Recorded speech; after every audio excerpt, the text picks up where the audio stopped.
السلام علیکم ورحمۃ اللہ وبرکاتہ۔ الحمدللہ آج ذوالحجہ کی 5 ہے، ڈے 5، اور آپ جیسے کہ جانتے ہیں کہ ہم سال کے بہترین دنوں میں سے گزر رہے ہیں، تو ان دنوں کو ہمیں ضائع نہیں کرنا ہے۔ ایک ایک دن، ایک ایک ٹائم ہم نے اویل کرنا ہے اور اس میں خوب نیکیاں حاصل کرنی ہے، استقامت حاصل کرنی ہے، انشاءاللہ آمین۔ آج انشاءاللہ ہم اس ویڈیو میں بھی جو اللہ سبحانہ تعالیٰ کے 99 نیم ہیں ان کو یاد کروائیں گے، 10 کرنے کے کام ہیں اور ایک اور نیا کام ہے انشاءاللہ، وہ بھی میں آپ کو بتاتی ہوں، ساتھ میں حدیث بھی آپ کے ساتھ شیئر کی جائے گی، تو اس ویڈیو کو آخر تک ضرور دیکھیے گا۔ آج کام نمبر 1 ہے سحری کرنا ہے، روزہ رکھنا ہے۔ نمبر 2 ہے نمازوں کو اول وقت پر پڑھنا ہے۔ میں امید کرتی ہوں کہ کیونکہ آج ڈے 5 ہے اور روزانہ میں آپ لوگ کو بتاتی ہوں کہ نماز آپ نے اول وقت میں پڑھنی ہے، تو آئی تھنک کہ آپ سب اس پر عمل کر رہے ہوں گے۔ آج آپ نے پڑھنی ہے نماز توبہ، کیونکہ اللہ سبحانہ تعالیٰ فرماتے ہیں کہ انسان سے جب گناہ ہو اور اس سے جو کوتاہی ہو جائے تو آدم کا بیٹا خطا کار ہے، اور بہترین خطا کار وہ ہے جو اپنے گناہوں سے پلٹ آئے، رجوع کر لے۔ تو نماز توبہ یعنی بہت آسان ہے، آپ نیت کریں نماز توبہ کی اور 2 رکعت نفل نماز پڑھیں اور اس کے بعد اپنے گناہوں کی توبہ کریں۔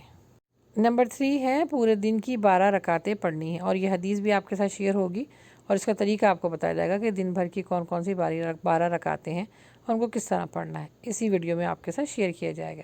نمبر 4 ہے قرآن کو سننا ہے اور دوسروں کو سنانا ہے۔ کوئی سی بھی ایک آپ صورت لے لیں، پہلے اس کو پڑھیے، اس کو یاد کیجئے اور کسی بھی اپنی امی، اپنے شوہر، بچے، بھائی، بہن، کسی کو بھی وہ ضرور صورت سنائیے، چاہے وہ چھوٹی سی ہو چاہے وہ بڑی سی ہو، ٹھیک ہے؟ یہ کر لیجئے کہ 5 لوگوں کو آپ نے وہ صورت سنانی ہے۔ نمبر 5 ہے کہ حدیث آپ کے ساتھ شیئر کی جائے گی، وہ دوسروں تک پہنچانی ہے۔ نمبر 6 صدقہ دینا ہے۔ آج آپ نے صدقہ دینا ہے اپنی نند کو۔ صدقہ کا مطلب یہ ہوتا ہے کہ وہ چیز جو آپ کو بہت پیاری لگتی ہو تو اسی طریقے سے آپ دوسروں تک پہنچائیں۔ تو اپنی نند کو آپ نے صدقہ کیا دینا ہے؟ اچھی بات کرنی ہے، کیونکہ اچھی بات کرنا بھی صدقہ ہے، اور یہ وہ رشتہ ہے جس کے اندر معاملات بہت خراب رہتے ہیں۔ تو آج اپنے فون اٹھائیں، ٹیکسٹ کیجئے اپنی نند کو، اچھا سا میسیج کیجئے۔ پھر اس کے بعد نمبر 7 ہے بیمار کی عیادت کرنی ہے۔ یہ عمل کو خاص سمجھ کے آپ نے کرنا ہے، کیونکہ عام دنوں میں بھی جب کیا جائے نا تو اس کا اجر بہت زیادہ ہے، کہ جب کوئی انسان بیمار کو دیکھنے جاتا ہے یا اس کی عیادت کرتا ہے تو اللہ سبحانہ تعالیٰ اس کے ایک ایک قدم پر ہزاروں نیکیاں لکھتا ہے، اور ایک حدیث میں ہے کہ فرشتے اس کے لیے استغفار کرتے ہیں۔ تو آپ نے اپنے کسی بھی رشتے میں اگر آپ کو پتہ ہے کہ وہ بیمار ہیں تو لازمی ان کی عیادت کریں۔ بیمار لوگوں کے پاس جانے کی دعا ہے وہ بھی پڑھیں، اور اگر آپ ان کے پاس جا رہی ہیں، ٹیکسٹ کر رہی ہیں، تو ایسی اچھی بات کریں کہ اس کو سن کر ان کے دل سے آپ کے لیے دعا نکلے، تو وہ اللہ تعالیٰ فوراً قبول فرماتے ہیں۔ پھر نمبر 8 ہے ساس اور بہو کی لڑائی آج نہیں کرنی۔ عموماً گھروں میں صبح اٹھ کر سب سے پہلے یہی رشتے آپس میں لڑ رہے ہوتے ہیں اور شیطان بہت خوش ہوتا ہے، تو بہو کو بھی درگزر کرنا ہے اور ساس کو بھی درگزر کرنا ہے۔ جو بھی کوئی مسئلہ ہے نا 10 دنوں کے بعد حل کیجیے گا، ابھی بس آپ نے ایک دوسرے کے ساتھ درگزر کرنا ہے اور صبر سے کام لینا ہے انشاءاللہ۔ پھر نمبر 9 ہے زبان کی حفاظت کرنی ہے۔ اس سے برائی ہوتی ہے، چغلی ہوتی ہے، ہر برا کام اس زبان سے ہوتا ہے۔ یہی زبان ہم کو جنت بھی لے جا سکتی ہے اور یہی زبان ہم کو جہنم میں گرا سکتی ہے۔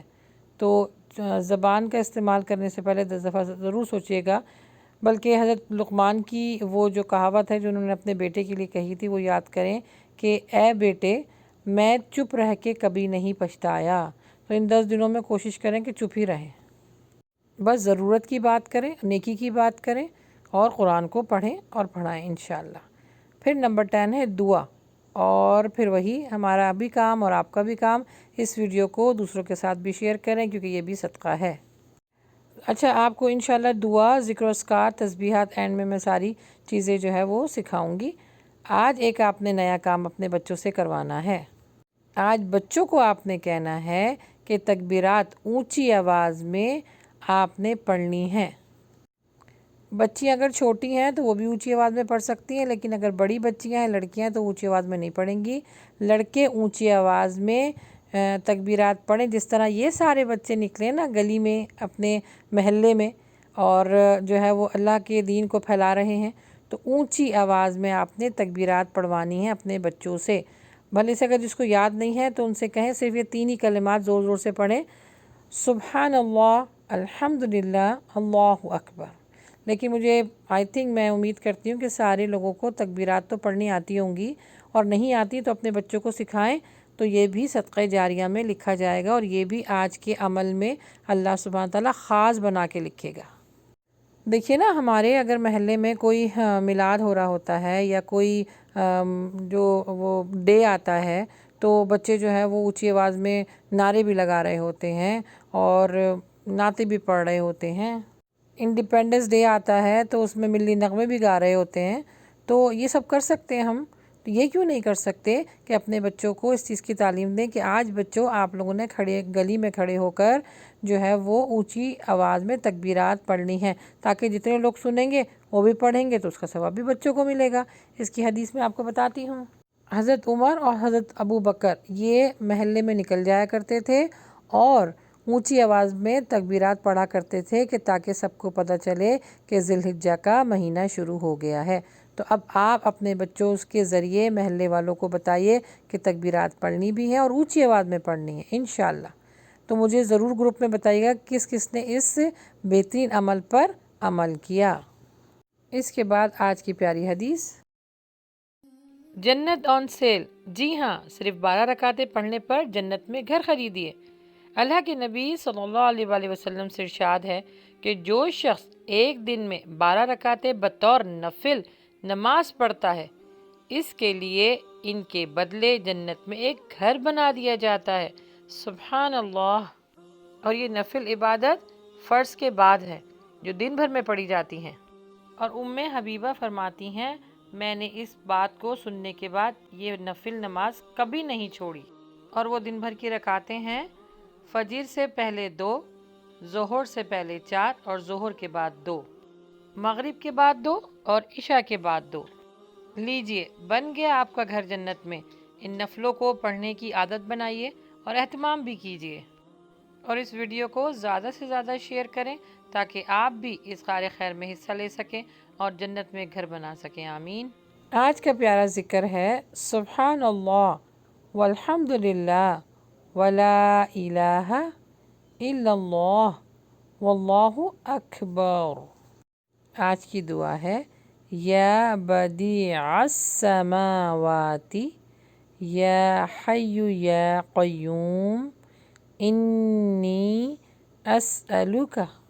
اے آسمانوں کو پیدا کرنے والے، اے زندہ اور قائم رہنے والے، میں تجھ سے سوال کرتی ہوں۔ ہر وقت اللہ سبحانہ و تعالیٰ سے اس کی رحمت کا سوال کریں۔ اب باری ہے اسماء الحسنی یاد کرنے کی۔ میں امید کرتی ہوں کہ ابھی تک آپ لوگوں نے جتنے نام آپ کو سکھائے گئے ہیں وہ یاد کر لیے ہوں گے۔